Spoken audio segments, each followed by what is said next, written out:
This is Justin Robertson, author, painter and musical arranger, and you are listening to the Liverpool Connection podcast, music and football episodes. Enjoy.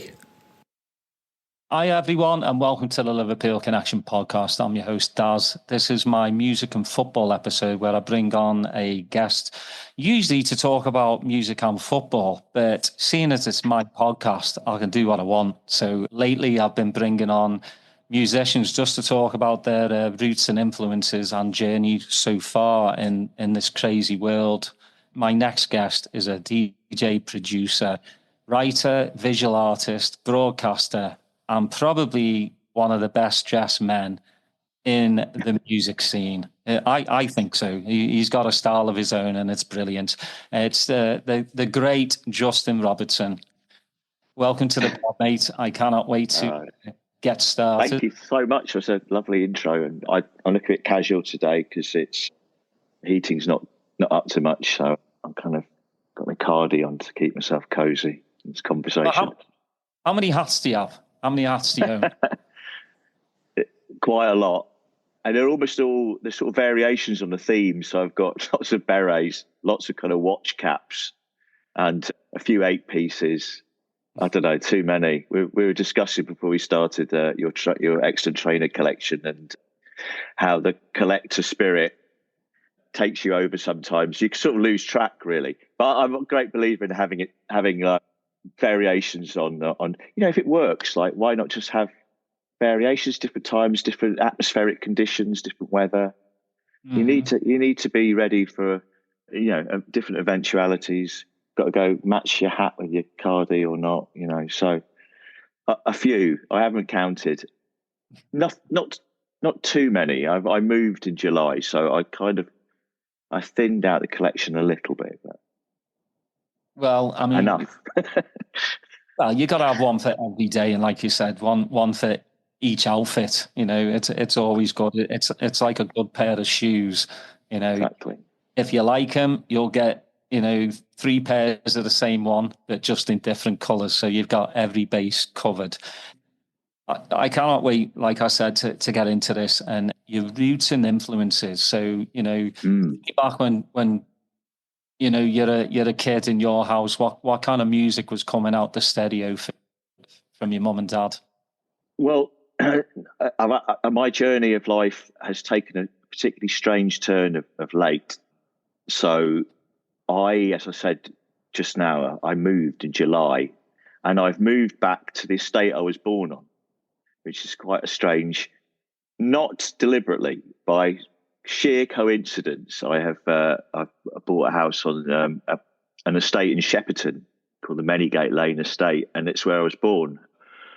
And I was born in 1968 and kind of spent the first few... Well, I moved from Shepperton when I was really, really young. Really young. I don't really remember it. And then I moved to sort of a place called Cheltenham St Peter in the home counties and lived there until I moved to Manchester in the late 80s. So, and my parents were... I was, what do you call it, an autumn crocus. They were quite old when I was born. And my dad was in the war. He was in the RAF.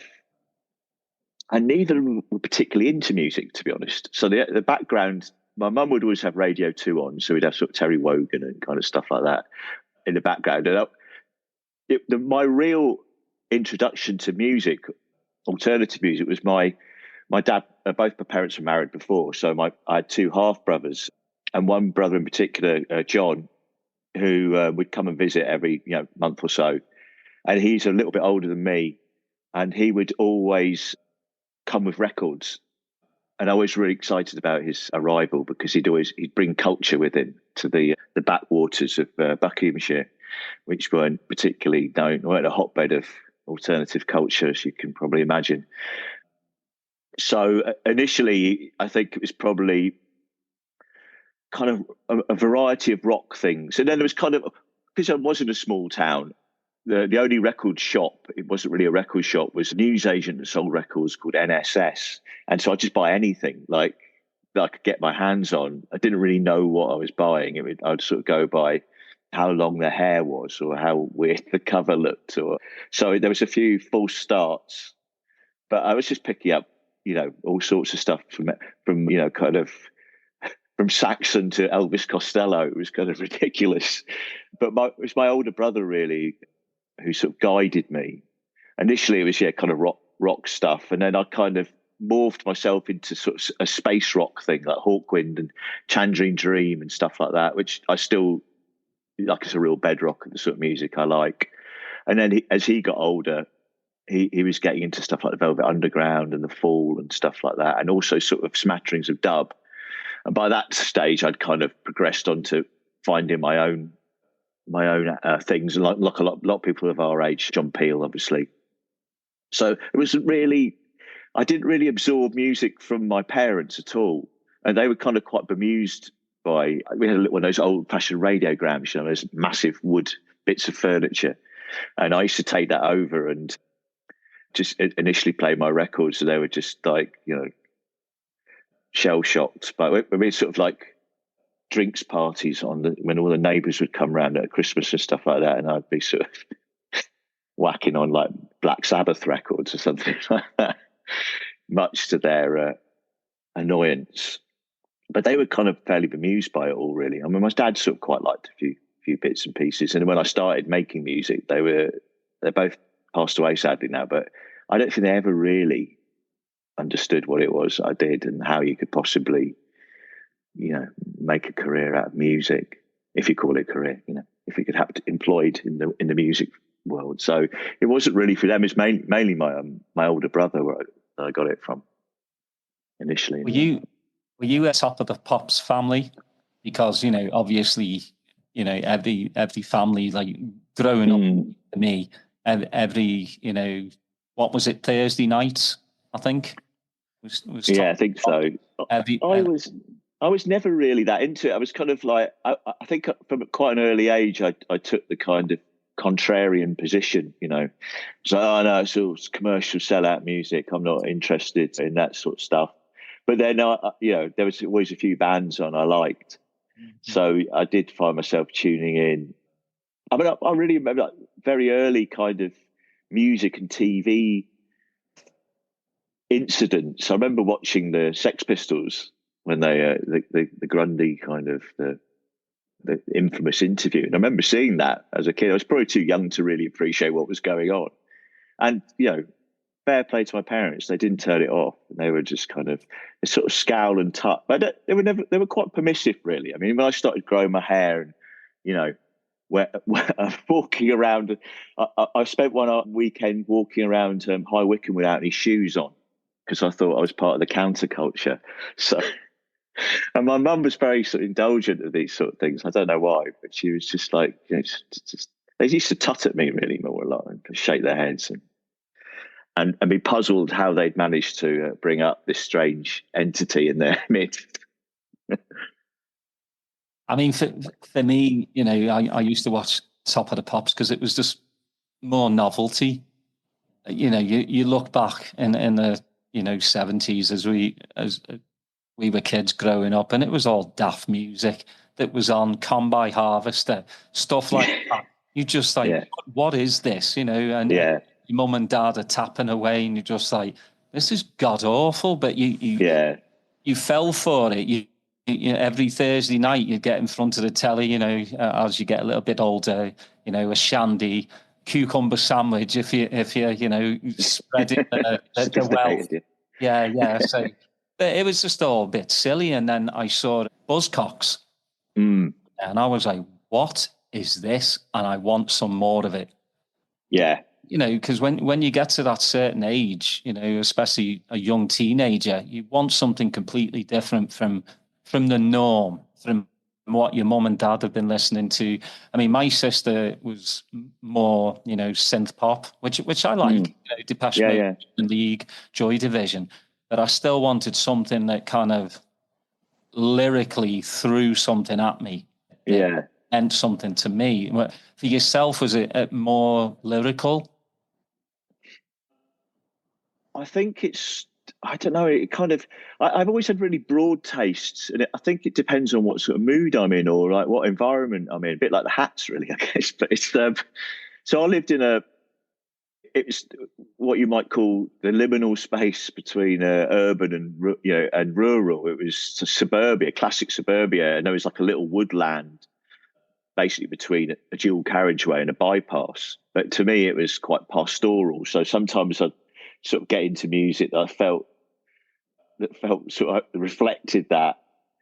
And then maybe the kind of radically tedious place that I got into sort of quite escapist music. So that's why I'd be into the sort of space rock stuff and the sort of Tangerine Dream things where you'd kind of be able to drift off and take yourself away from it. And in the same way, I suppose I was listening to a lot of quite urban music later on, kind of post-punk sort of stuff. And again, it was sort of hankering to be somewhere else and hankering to sort of live a different sort of life that I at that stage had absolutely no idea what it might look like. I thought it was quite sophisticated. I used to go to London quite a lot, buy records and go to gigs and stuff. But I was really, when I moved to Manchester, I suddenly realised how naive I was.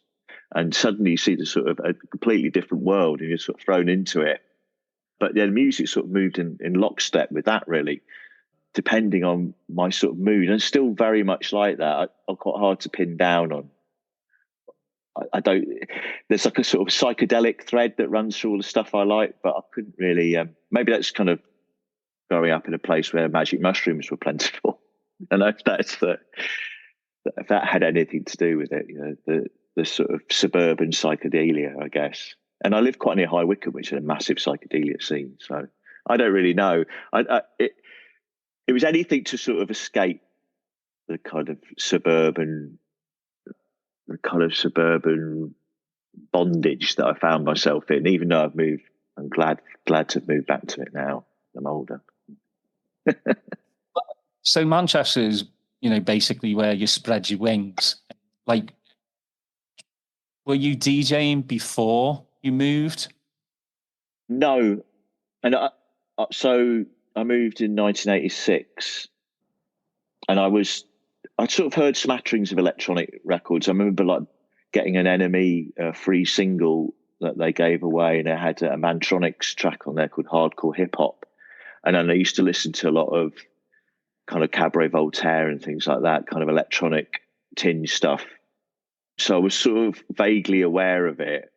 Obviously, house records were in the charts as well, so I kind of knew that music a little bit. But I thought, so I had quite a lot of records when I went to study philosophy, so I was a student. So I had quite a lot of records when I got up there, and I ended up sort of playing them student parties from almost as soon as I got there. But in terms of it being something that you'd want to be, it wasn't an obvious career path, let's put it that way. And in fact, I didn't really know much about it. The first week I got to Manchester, I met this guy called Eddie Leverton, who was a little bit older than me, and he'd gone to Nottingham University, and he's from Leeds, so he knew about all sort of. He was going to hear Graham Park at the garage, and was going to the warehouse in Leeds. So he kind of introduced me to a lot of that very early Chicago house stuff. We were sort of swapping records and playing stuff. And then we started going out initially to sort of places which played a real mixture of stuff in Manchester at the time. So it'd be, bits of go-go, some indie stuff and sort of early house.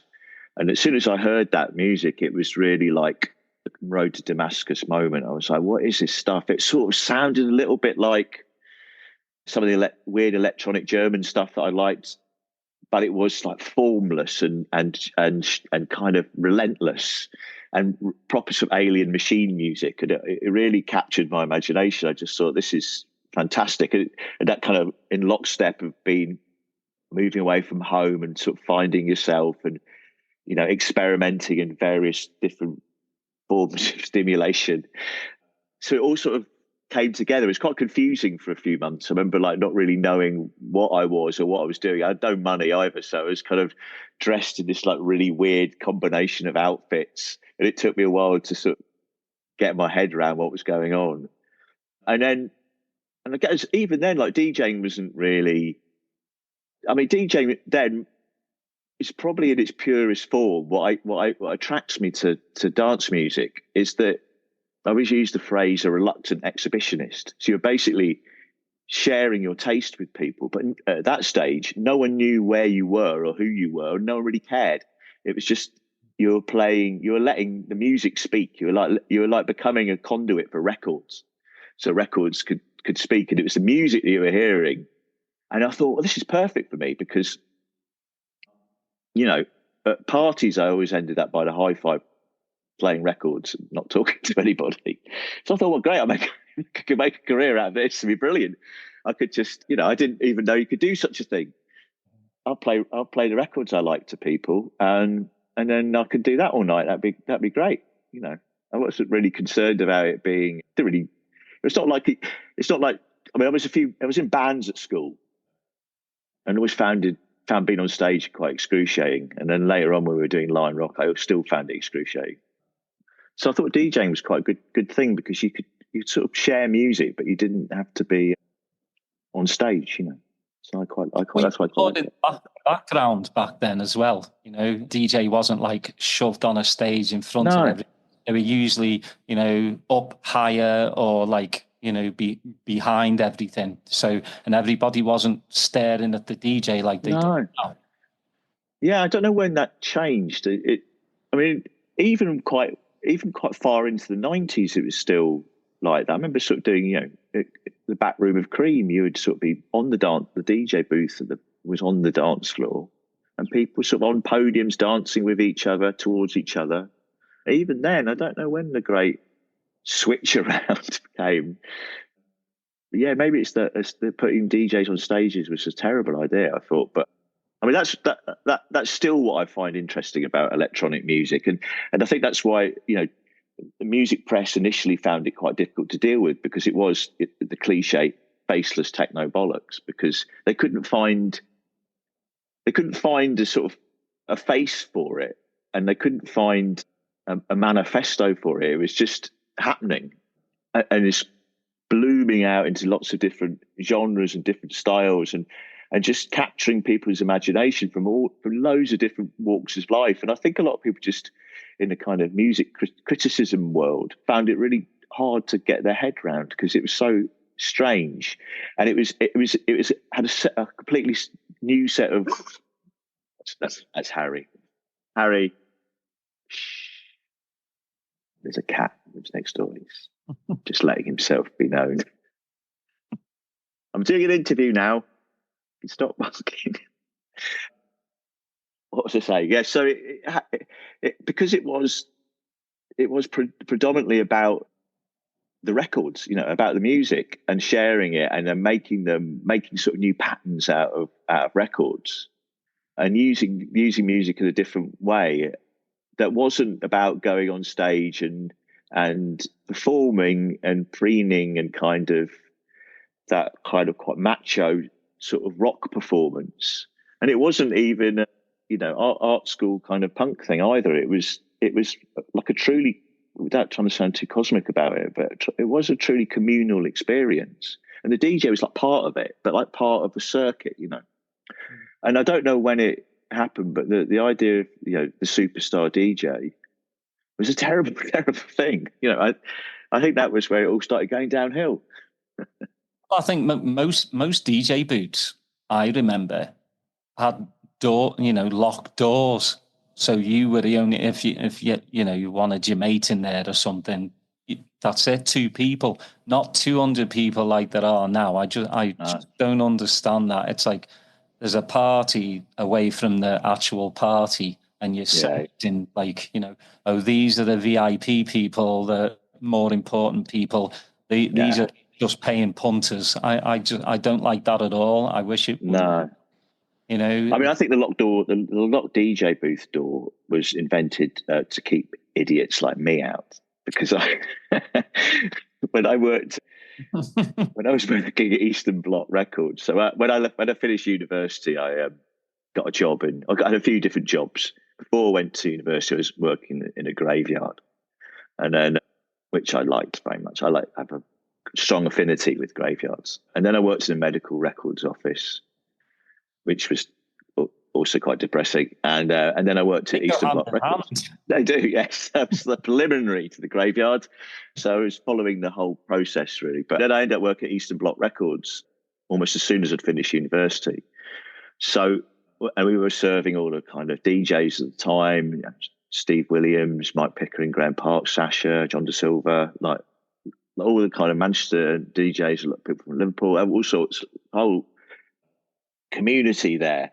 And which was brilliant for me as a kind of hoarder record collector, because the boxes would open, you'd be like, it's like all these excellent records. So that was brilliant. But it also meant that if I was at somewhere like the Hacienda and a DJ played a record I didn't know, that I didn't know from the record shop, and I was like, it was like a throwing down the gauntlet. So I would sort of run up the stairs, bang on the door, and then I remember like Mike Pickering used to play this Lime record called On the Grid, that he was like a big New York kind of disco, proto electronic kind of record, and I always used to love it. And John De Silva playing Virgo Mechanically Replayed. I remember those two records particularly. And I didn't know what they were at all. So I used to run upstairs, bang on the door, and you could feel this anticipation. Oh my God. I opened the door like, yes. But of course, by the time I got there, it finished. So I was trying to explain to them what it was. And there was just that. See you later, Justin. See you in the shop. Bye. I think that's why the locked door was there to stop idiots like me, really. Well, Dave Haslam kind of told me a story. You know, he used to play at Hacienda, and he just kept the door locked because there was just too many weirdos that wanted to be in the booth with him. And then sometimes the promoter didn't like what he played, right? But he couldn't get in. You know, Nice. Kept the door locked. I was like, that's very smart. You know, keep doing. You know.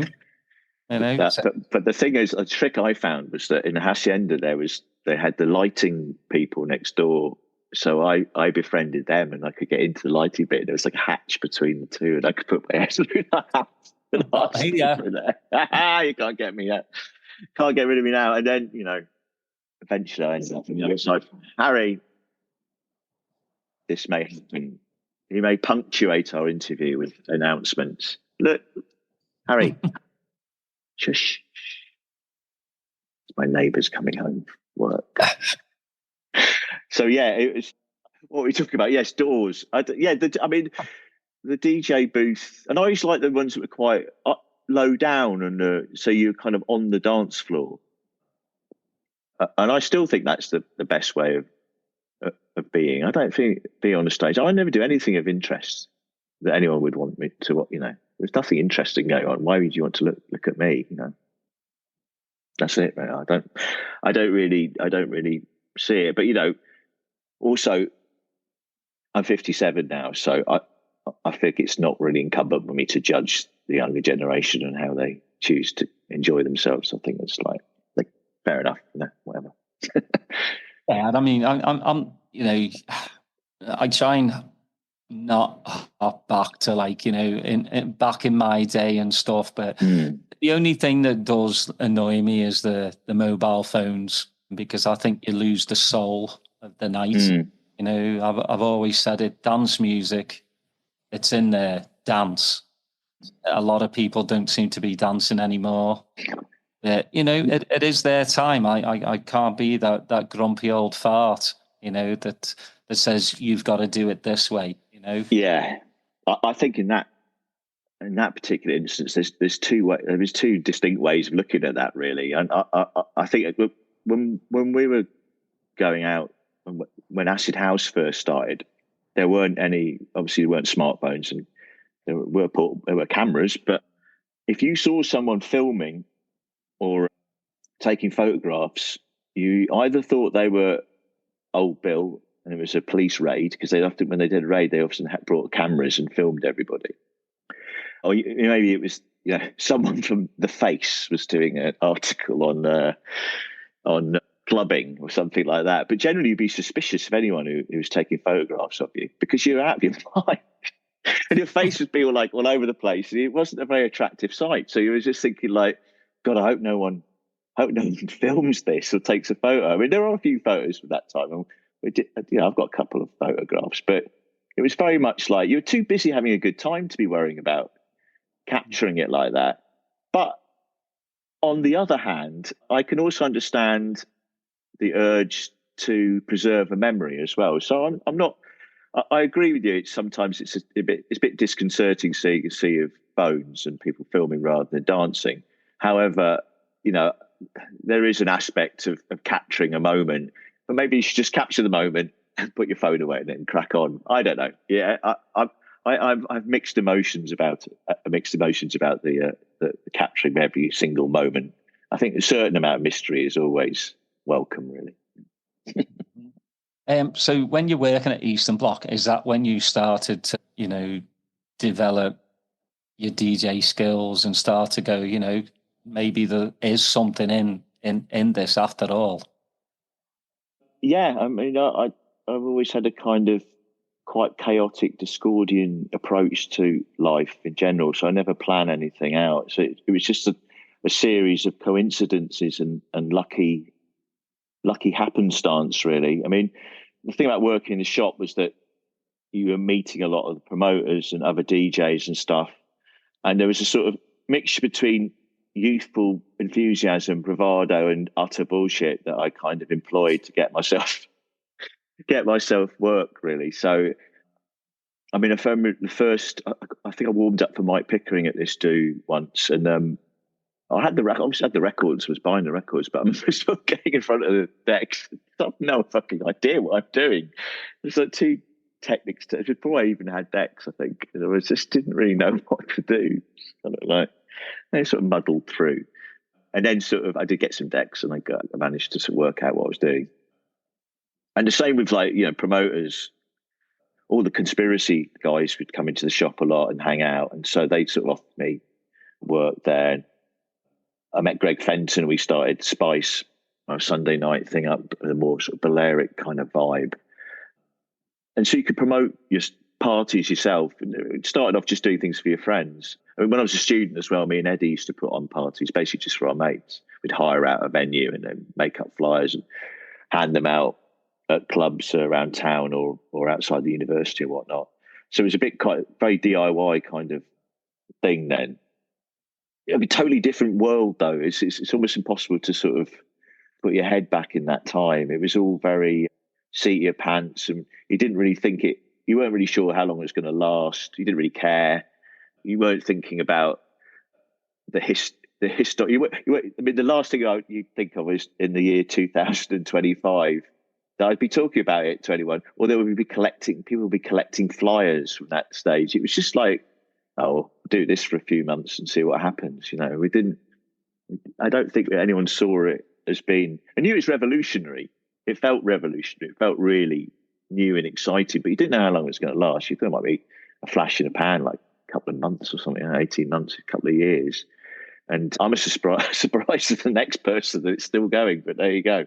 But that shows the kind of elastic nature of electronic music. It's hard to sort of, it's not like punk that had this sort of raw rock and roll backbeat and then it turned into new wave and post-punk and then morphed into something else. Electronic music kind of exploded in lots of different directions immediately because it was so versatile. You could attach it to different vehicles. The rock bands started using break beats, or old disco records were revamped and then people sped them up and drum and bass was born, and we slowed it down. And, it's just like the genres exploded instantly because it was sort of so formless and it didn't have a kind of hard and fast set of rules to it.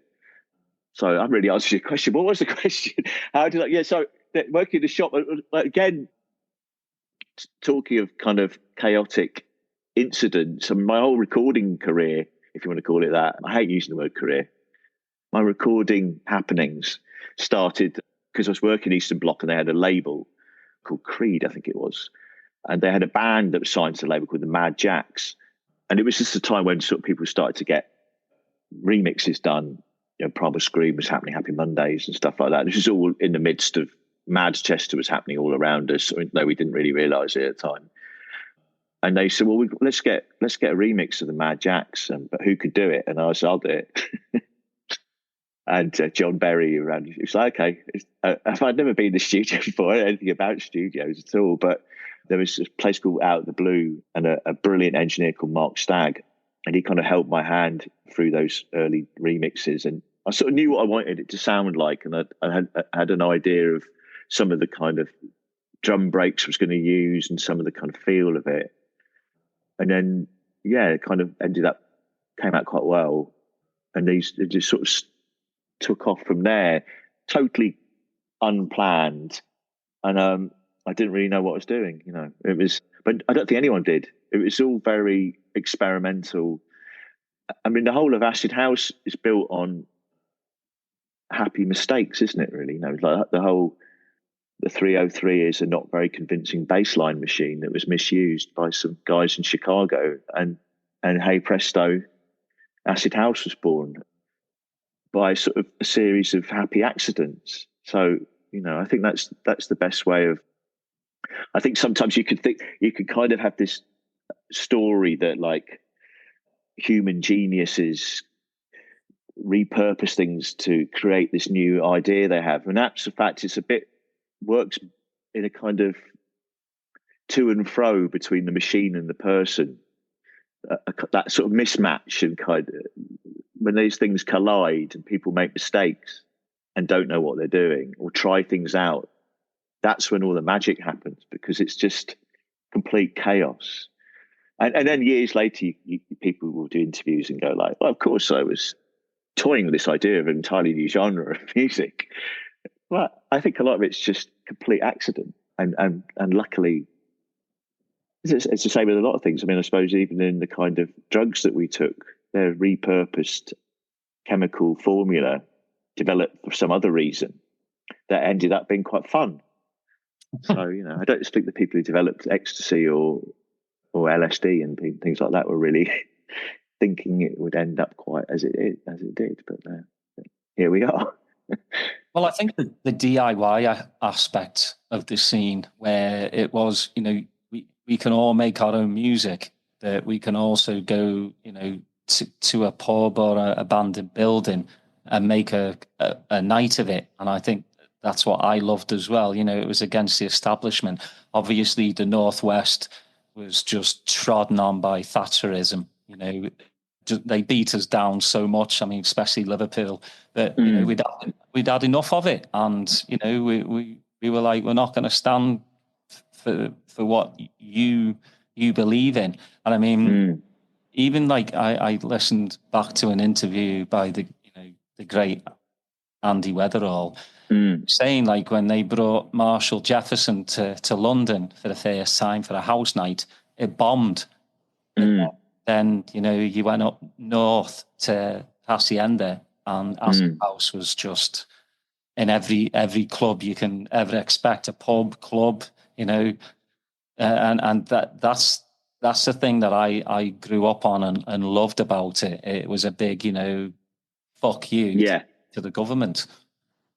I mean, I remember I did an interview a few years ago, and I used to think it can be slightly misunderstood. I always thought that one of the things that was attractive about Acid House is it wasn't political in the sense that it wasn't attached to a particular set of incidents, like say the hippies in the Vietnam War or something like that. However, it was. I remember the guys from the Blackburn Raves who said, "Oh no, we really were conscious. It was a conscious political act for those exact reasons that you said. That the Northwest had suffered so much over years of Thatcherism and the kind of trickle down economics that it was a conscious reaction to it. And I think elsewhere in the country, it was a conscious and unconscious reaction to that kind of idea of selfishness, everyone for themselves, that kind of like awful, sort of almost neo-Darwinist kind of misreading of Darwin, the survival of the fittest kind of stuff. And it was a reaction to that, consciously and unconsciously. So in that sense, it was a political act. There's a philosopher, Jack Rancio, talks about what is politics, and politics is the arena where we all get together and find out how we can live together. So I guess it's in the song titles. Let's all get together. That is the essence of politics, really. that's Harry. Harry on TV. It's a way of trying to find out how we can live together. So I think in that sense it was very political.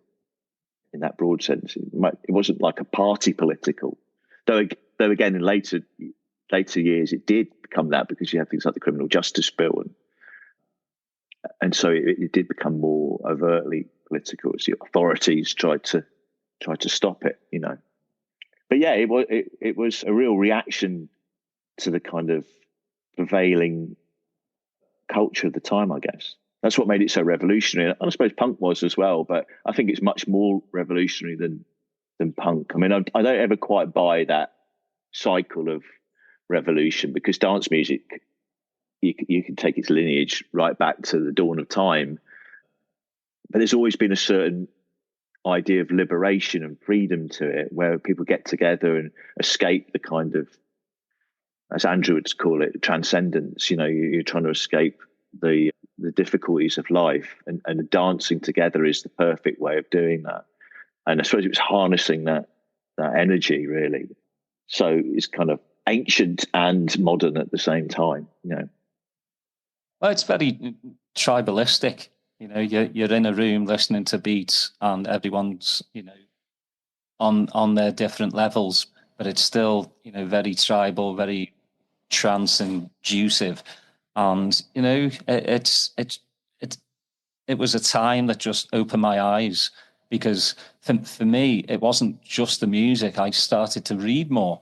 Read more, you know, philosophical books. I wanted to know more about life, you know.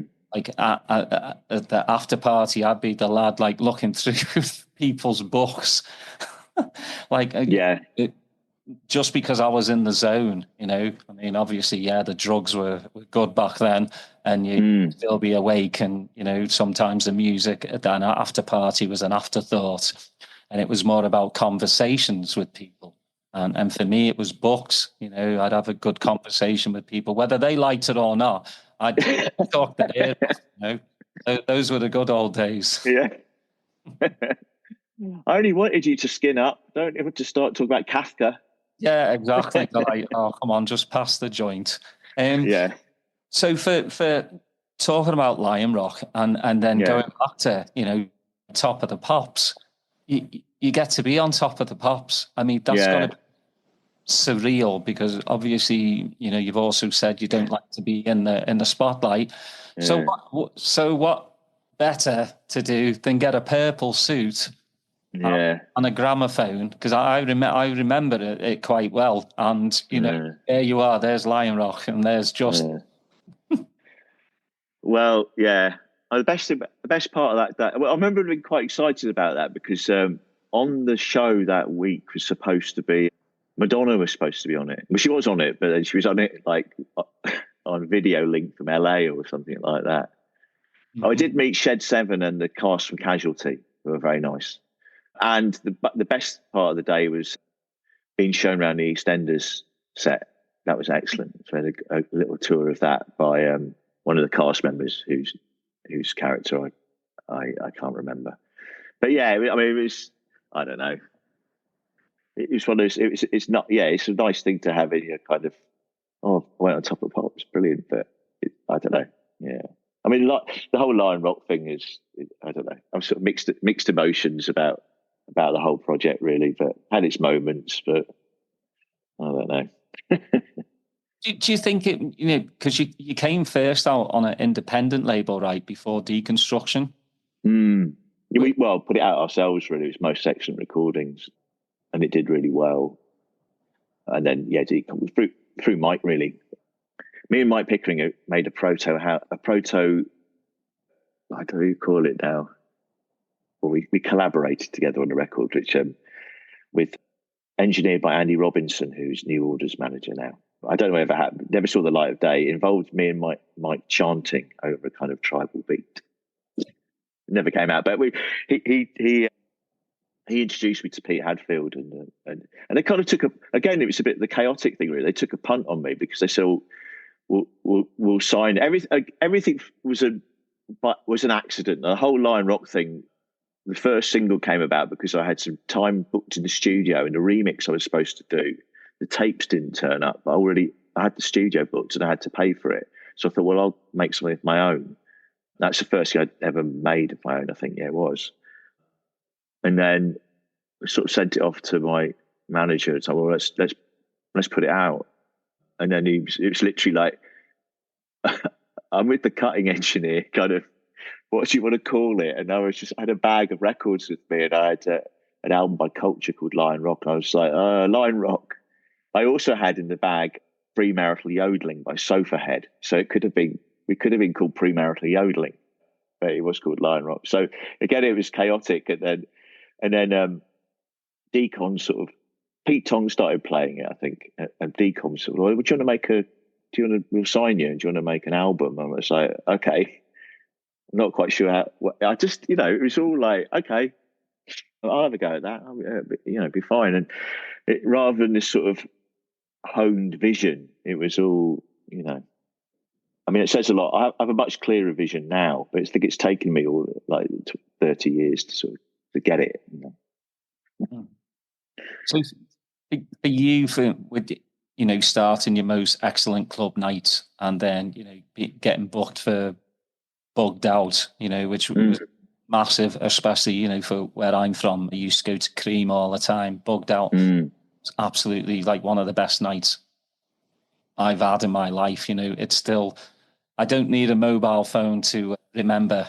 So for you, is that where the DJing really started to take off, and you started to get really booked? I can't really remember. To be honest with you, I can't really remember. I was busy throughout the 90s. Really, it was quite a busy time. And what was nice was because I had sort of quite broad taste, I could do quite different clubs. So I could do like the Orbit one weekend, or Bugged Out, and then I could do like Back Room of Cream, and then I could play like reggae records in a back room somewhere, or down tempo stuff.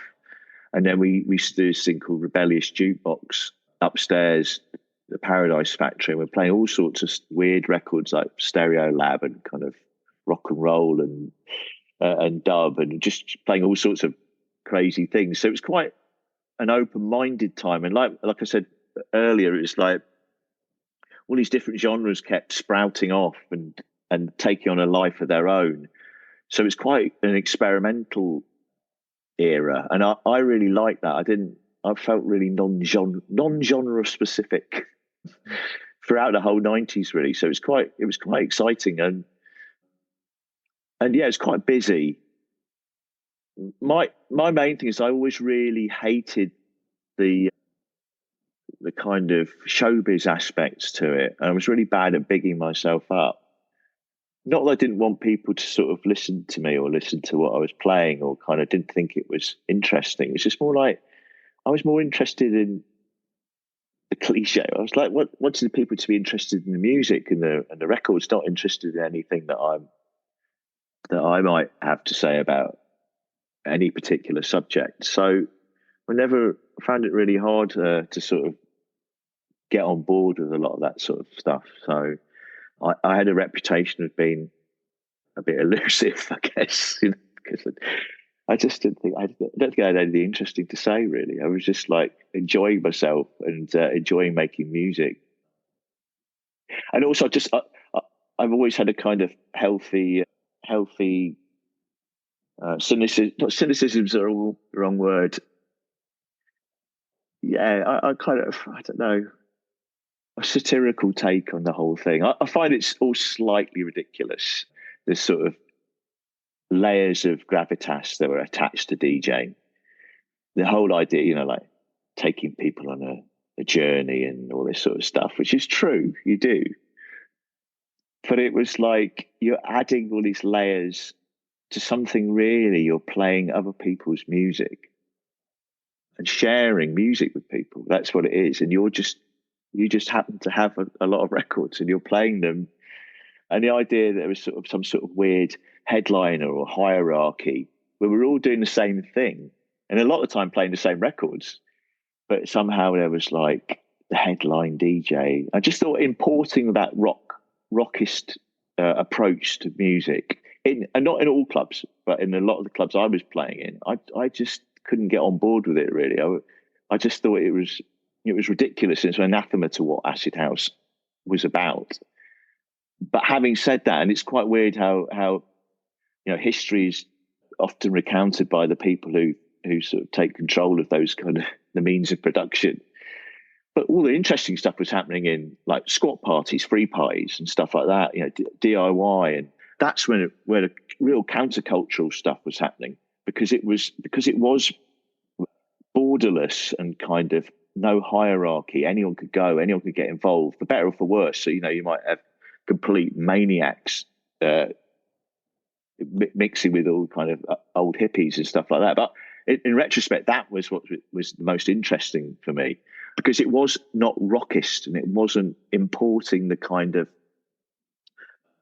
the world of rock promotion and using those kind of parameters for electronic music. It was like a free for all kind of thing, which I think was much more, in retrospect, much more interesting.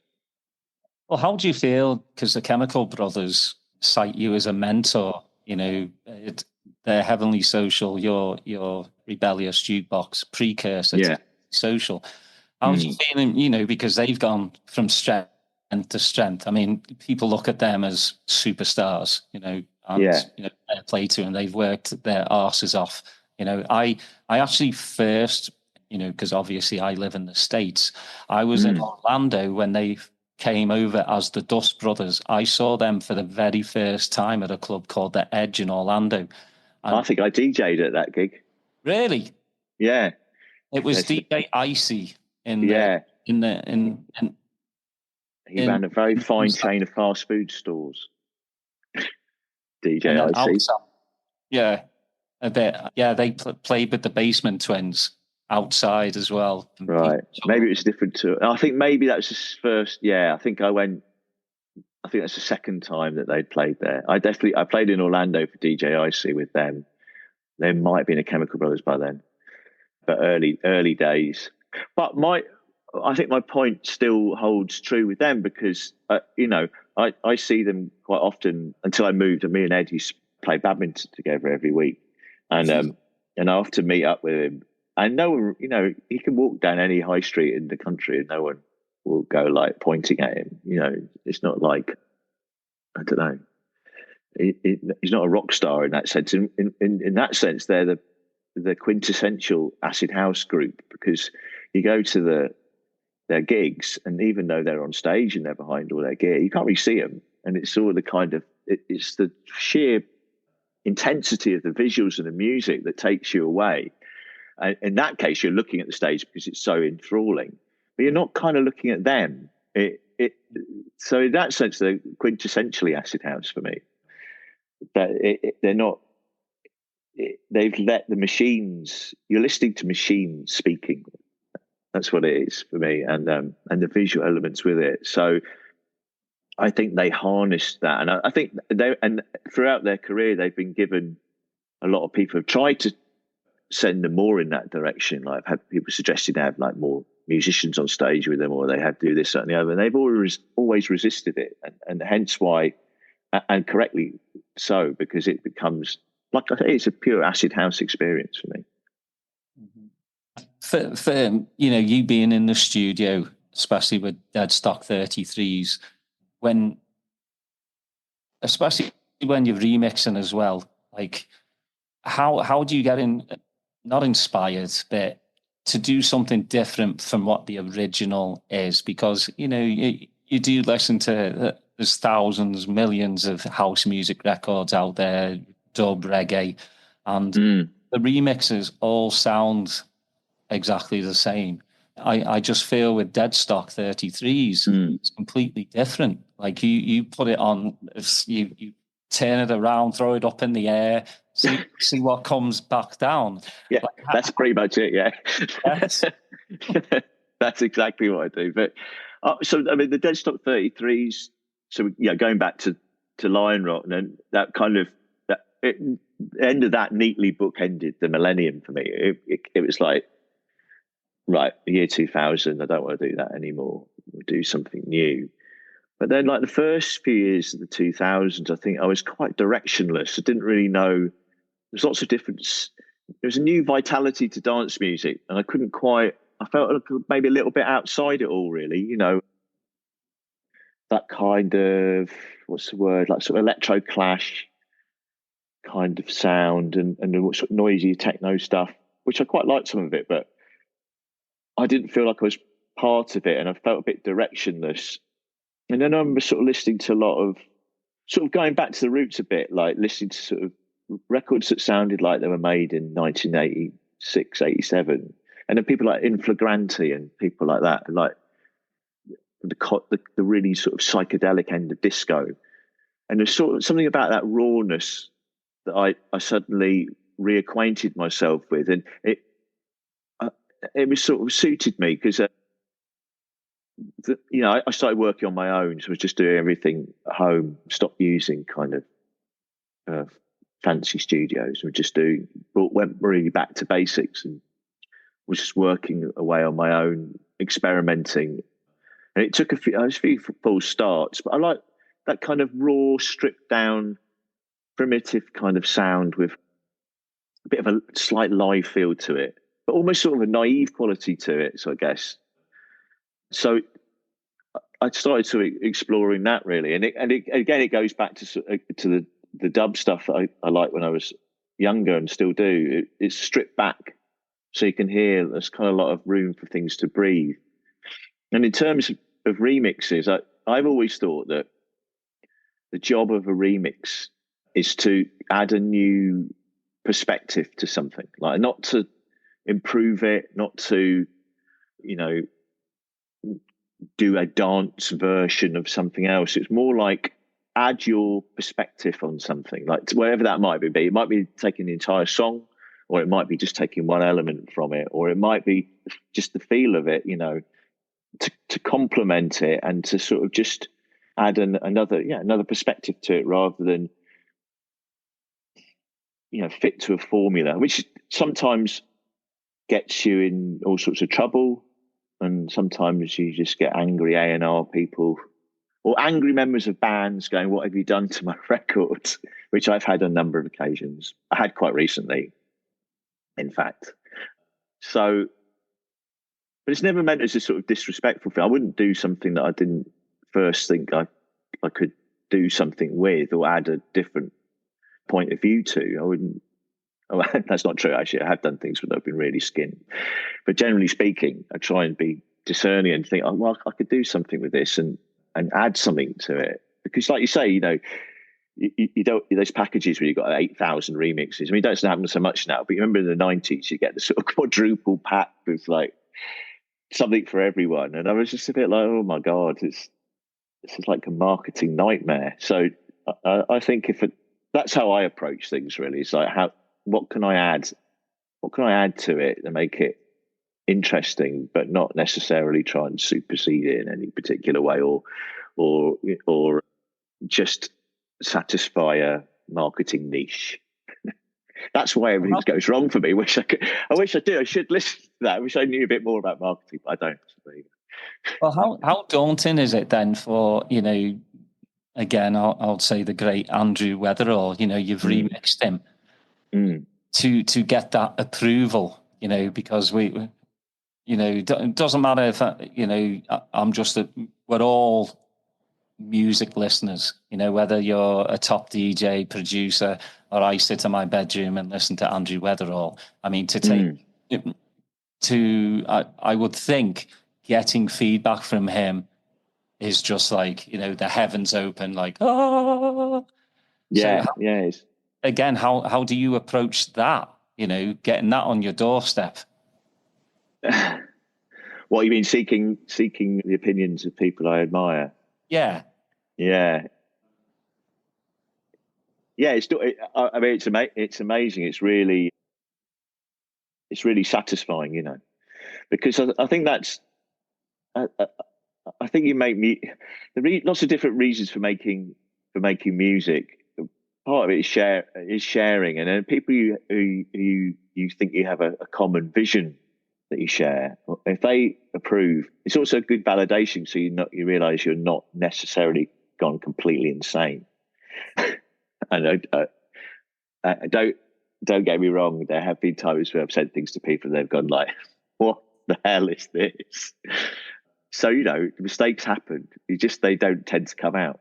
One day I'll release all my mistakes, the greatest mistakes record. But yeah, it's lovely, and there's a really nice kind of circuit of people sharing music. And me and Sean Johnson share music all the time. It's continuing Andrew's legacy, because again, it's a very similar outlook on music, and a similar ethos.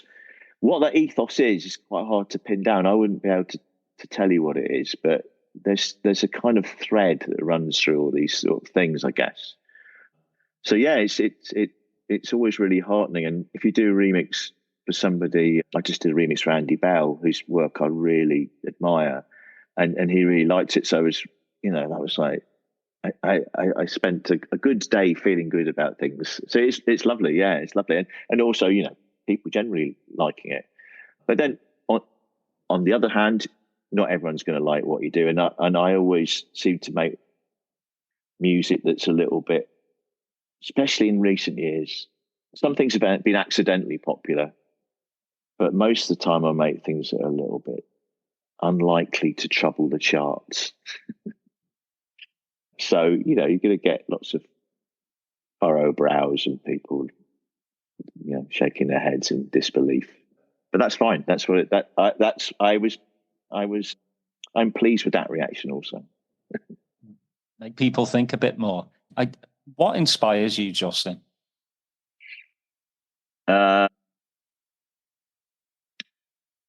Many things inspire me.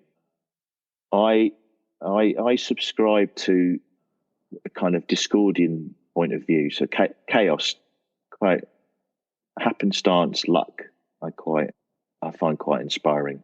I find decentering humanity quite inspiring. I'm quite a fan of what a pretentious philosophical movement called object-orientated ontology, which is basically a way of looking at the world that decenters the human experience and considers how other objects might interact with each other.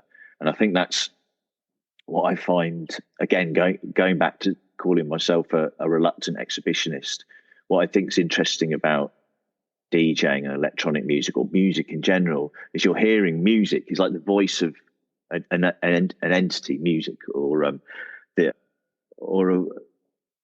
writing a book, a novel, even though my name's on the front of it. Sometimes you think like, I don't know how much I had to do with that. It's like an act of possession, where something from outside you takes possession of you, and you're like a conduit. So that kind of outlook on life is very influential to me. And occult stuff, and I don't mean witches and broomsticks and devils, though that also interests me, but just the unknown and how little we know, and how we always scratch the surface of any particular subject that we study, or any particular object. And I think humanity is a very overblown opinion of itself. So anything that kind of can decenter that experience and make it a wider appreciation of mystery, I guess. So mystery, and hence why I never trouble the charts, because it's just too weird. I don't know, weird things. And Harry, my dog, is very influential to me as well. Well, I truly say that. And again, it goes back to, because having lived with dogs most of my life, and sharing intimately a companionship with a different creature has a different perspective. It shows you that the human perspective on the universe and the world is quite myopic and misses quite a lot. So exploring mystery, I guess. Well, now you've become an author. You've got your second book coming out, The Life of Jonah, and I've read it's somewhat autobiographical. The Trial of Jonah, actually. Oh, there you go. Yes. Yeah. Sorry. Look at my props. Look, here are my props, ladies and gentlemen, available from all good bookshops from Friday. Yeah, it is. I mean, so when I wrote, look at this, I got all loads of props. Like when I wrote The Tangle, which is my first novel, which is a kind of a weird fiction sort of eco horror, I guess, if you want a short hand. But when I wrote that book, people were sort of saying, "Why don't you write your story? You know, your story of your life in music. You know, that'd be really interesting to sort of have your perspective on the history of Acid House and your part in it." And I was like, it wouldn't be interesting at all. It would be the most boring book ever written, because I don't really have many great anecdotes that I'm willing to share with anyone anyway. And I'm always just sort of quite an early bath kind of guy these days. So all the stuff that happens in the after party, I always hear secondhand, you know, bumping into people at airports. And I go, "Oh, what happened after I left?" Well, you know, so my list of anecdotes is quite meager. So I thought, well, but there is an interesting story about falling in love with music and culture and its perspective, and what I was talking about before, where we as a species, or where I kind of as a member of that species fit in with it. So I thought, well, if I'm not going to write a straight autobiography, I'll just make it up. I'll make up the story of my life and use bits of it that are true to weave this story of so basically on the surface of it is the trial of a time traveling criminal cultural vampire who is sent on a mission from God at an early age to experience life and to involve themselves in various forms of cultural skullduggery. So there's a mug Kandinsky and J.G. Ballard caused him to have a road crash, possess Mike Pickering and John Da Silva. But it's just a way of kind of telling a story about the magic of art and music, really, and our interaction with it. That's the basic. It's a vehicle for discussing those sort of things, I guess. Yeah, I'm looking forward to reading it, because just from what I've read, you know, I mean, a time traveler, yes. Yeah. You know, music, yes. All the above. So yeah, I'm looking forward to that. Well, because time travel is something like, I know it's conceptually probably not possible, and you know, like, because when you're in an hour, and you can't be back. But when you listen to a piece of music or read a book or look at a piece of art, you are transported, at least partially, maybe not physically, but you're transported elsewhere, and that might be somewhere in time, or to a distant galaxy, or into a different culture that you've never been in before. You are transported in that sense. So yeah, it kind of it's a sort of metaphysical discussion about what happens when you engage with culture. No, time travel is definitely real. Well, music transports you. You know, you can listen to a track from 1980 and immediately, you know, your mind will go back to 1980. And usually, if you have a good memory, you can always like with me trainers, I know exactly where I was when I bought them. I know, and usually records, I'll be like, I know what shop I bought it from, what year it was. So yeah, I mean, it's kind of like reality time travel, you know, with it within your own mind. So yeah, I think it's brilliant that you've done that. And then, you know, your paintings, your visual art. I mean, you know, you seem to have it all together, even though it might not be that way in your own mind. I mean, you know, anything to avoid doing a hard day's work. No, it's pretty tough. I mean, the thing about it is, like, it's brilliant. I absolutely love it. I mean, I find it really hard to relax. I don't have a lot of, because I love working. I love making things. It's difficult though. You know, it's difficult because culture is so freely available to everyone now. It's quite hard to make a living out of it. But everything together just about holds together, just about makes sense. And also, I've never done anything else, so I'd be unemployable. but I really love it, and I don't know. It's quite a privileged position to be in, even though it is tricky at times. But I really enjoy myself. I think it's really good fun, and the books are good fun as well. But even both, the first one is quite dark and quite horrifying in places. But even there's a kind of tongue in cheek. I find it really hard to take anything very seriously. That's my guide in life, is don't take things too seriously, and I don't really. So I have a quite dark sense of humour, and I think a lot of the time people don't know if I'm joking or not, but generally I am. I mean, that's British humour as well, isn't it? Yeah. You know, Gallows humour, especially in this day and age. Yeah, and I mean, especially like for me, Scousers, you just laugh at yourself, so nobody else can make a joke about you.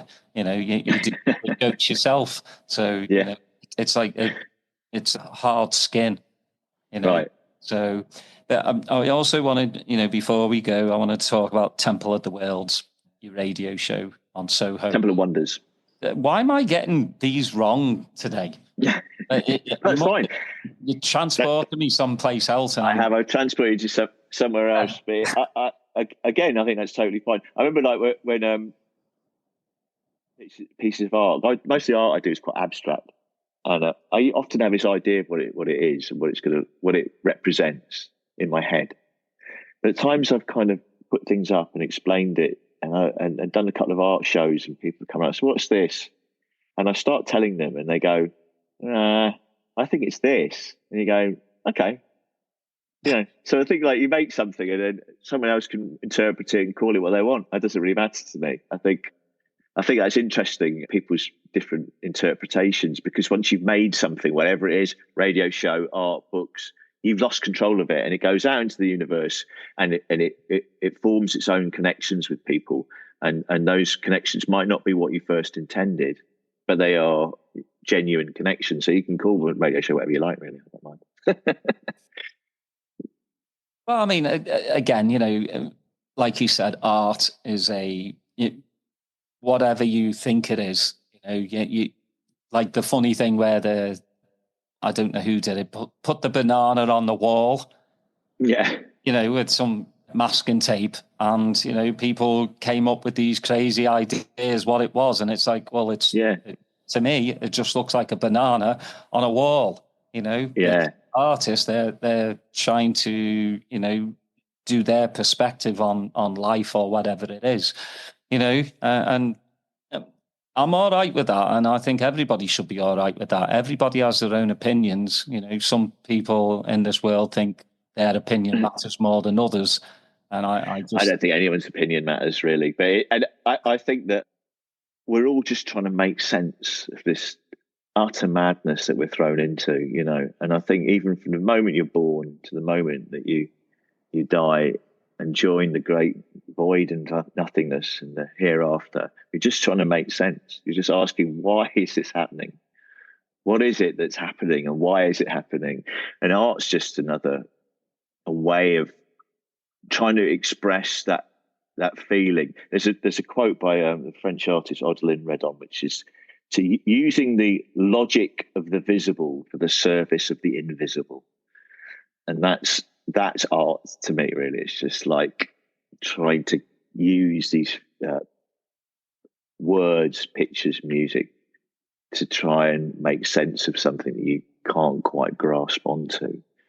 So yeah, the banana on the wall, I would call that an accident waiting to happen. That's what I would call it. And so many people have eaten those bananas as well. Well, there you go. Yeah. As long as there's a plethora of bananas to refill yes. that art can keep going. Exactly. I want to say, like, I've got a few things. Your Stone Roses Waterfall remix is probably one of my favorites, just because I love Stone Roses. And, as you said, you try not to better what they did, but you did it in a way that was Justin Robertson way, and it just, when I play that in the house, my kids love it. I have young girls and they're all like, daddy's got that Roses song on. Right. Like, well, it's not the original, and I play them the original, and they love that too, but that's classic for me. And yesterday I actually got on Mixcloud and I listened to it was you and Andrew at the Boardwalk in 1992. Oh, wow. I'm still trying to figure out who played first and who played second. Yeah, I'm not sure. The 90s are a little bit hazy, detail-wise. I think I know the recording you mean. I don't know. I'd have to hear. Dave Haslam played as well, and I think Pete Tong. In the City thing, I think, wasn't it? I think. Yeah, I think so. Yeah. But again, time traveling back to a life that was just absolutely amazing. And then today, I put on your Glade set for Andrew, and it just, the man was, again, the word legend is banded about way too easily these days, but he was. And I also listened to the Scouse DJ, Bernie Connor. Oh, Bernie, love Bernie. Yeah, he's coming on in March, and I can't wait to talk to him. And he had this little thing where he said he was DJing up in London, and Andrew was there, not DJing, but just messing with him and behind him in his ear going, that's half a beat off. just to mess with him. And I think that's, for people that knew him, knew Andrew, you're like, yeah, that's him. And obviously it's been 5 years. What are your, if you can put into words, your thoughts on the man? Just one of my biggest inspirations, just his outlook, restless thirst for experience, whether that be books, art, or music. Just like a relentless enthusiast for artistic output, really, and prodigious producer of music himself, and just like care and attention. After he passed away, I went up to his studio, and I was taking some photographs of his book collection for a project that's hopefully coming out soon, celebrating his life. And he had all his CDs of all the sets that he played, and they were all like every single set, from the most modest gig to the largest sort of warehouse, meticulously handwritten, handmade. The thought that went into every single thing he did, the craftsmanship, the love, care, and attention was second to none. And that's why he was so brilliant to hear, in everything he did, because it was always passionate and considered. And then talking of, time travel, I really miss him. I really miss, like, we used to message each other about books, just read something and he'd message. And I miss that a lot. And I miss not seeing him. But in some ways, he's still around, in the time, we talk about time travel. In some ways, his presence is ever present, because I can hear his voice, I can hear, and the inspiration continues. And the thing you often see on kind of different Facebook groups that celebrate his life is like Be More Weatherall. And that's a very good guide for living, I think. If one had to take an ideal for living, that was not a bad one to have. Be More Weatherall, I say. I love that. Justin, it's been an absolute pleasure to have you on. Please, everyone, you can go to justinrobertson.co.uk. And as I always say, Bandcamp is a great place to go and check out all these DJs and producers and musicians I've had on, because they get most of the money, which they're the ones that create. They should get the money. But it's justinrobertson1.bandcamp.com. So please go check that out. Also, his brand new book will teleport you from the Roman era, I do believe, all the way up till now. So yeah, please go check that book out.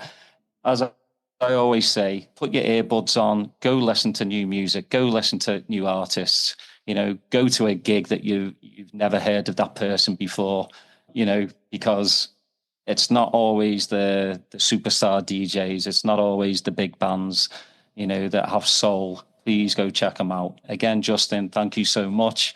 Thanks for having me. Listening. Please like, subscribe, put your notifications on. Please stay safe, and we'll see you next time. Thank you.